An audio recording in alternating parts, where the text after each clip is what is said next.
Al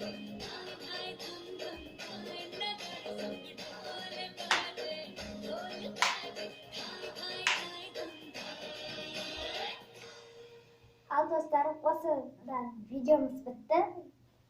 Енді осыға лайк басып, комментарий жазып, подписаться етіңіздер.